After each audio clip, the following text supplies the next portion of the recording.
বিয়ের সময় অভিভাবকদের প্রতি মহানবী সাল্লাল্লাহু আলাইহি সাল্লামের 5টি নির্দেশনা। আল্লাহ রাসূল সাল্লাল্লাহু আলাইহি সাল্লাম বলেন, তোমরা যে ব্যক্তির দিনদারি ও নৈতিক চরিত্রে সন্তুষ্ট আছো, তোমাদের কাছে সেই ব্যক্তি বিয়ের প্রস্তাব করলে তবে তার সঙ্গে বিয়ে দাও। তা যদি না করো তাহলে পৃথিবীতে ফিতনা, ফেসাদ ও চরম বিপর্যয় সৃষ্টি হবে। সূত্র সুনানি তিরমিজি, হাদিস নং 1084। কন্যার অভিভাবকের করণীয়। সন্তান যদি কন্যা হয় তবে ইসলাম অভিভাবককে আরও বেশি দায়িত্বশীল হওয়ার নির্দেশ দেয়। কন্যা সন্তানের বিয়ে দেওয়ার ক্ষেত্রে অভিভাবককে 3টি বিশেষ দায়িত্ব তুলে ধরা হলো। 1. পাত্র নির্বাচনে আল্লাহকে ভয় করা। কন্যা সন্তানের পাত্র নির্বাচনে অভিভাবকের উচিত আল্লাহকে ভয় করা, আর তা হলো সচ্চরিত্রের অধিকারী পাত্রের সঙ্গে বিয়ে দেওয়া। অসৎ চরিত্রের কোনো লোকের সঙ্গে অথবা এমন ব্যক্তি যার ভেতরে আল্লাহর ভয় নেই, যে দিনদারিতে পিছিয়ে, তার সঙ্গে মেয়ের বিয়ে দেওয়া অনুচিত। ইমাম শাফি রহমতুল্লাহ বলেন, যে ব্যক্তি তার দিনদার ও ভদ্রকন্যাকে কোনো পাপাচারীর সঙ্গে বিয়ে দিল, সে যেন আত্মীয়তার সম্পর্ক ছিন্ন করল। সূত্র মুজাকারাতুল ফিকহ। 2. কোমল হৃদয় পাত্র খোঁজা। কন্যা সন্তানের বিয়ে দেওয়ার সময় অভিভাবকের দায়িত্ব হল কোমল হৃদয়ের পাত্র অনুসন্ধান করা।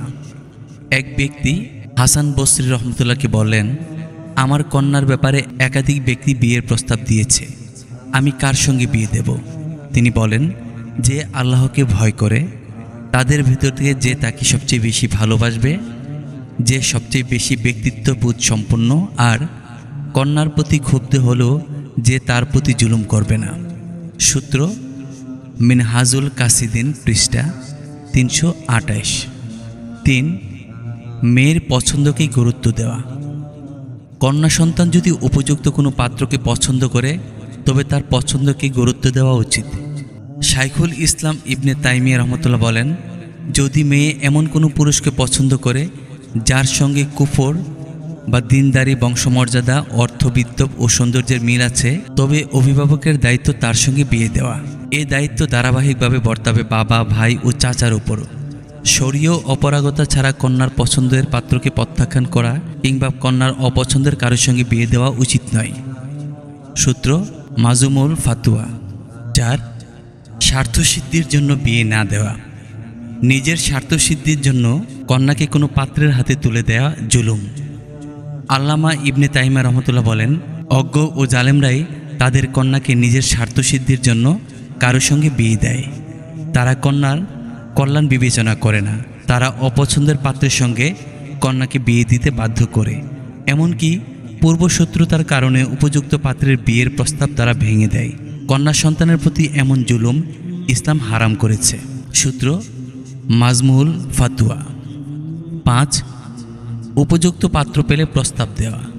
অভিভাবক যদি কোনো উপযুক্ত পাত্র পান তবে তাদের উচিত নিজ থেকে প্রস্তাব পেশ করা, পাত্রপক্ষের প্রস্তাবের অপেক্ষা না করা। যেমন কন্যা হাফসা রাদিয়াল্লাহু তাআলা আনহার বিয়ের প্রস্তাব নিয়ে প্রথম ওসমান আলাইহিস সালামের কাছে যান, অতঃপর আবু বকর রাদিয়াল্লাহু তাআলা আনহুর কাছে যান।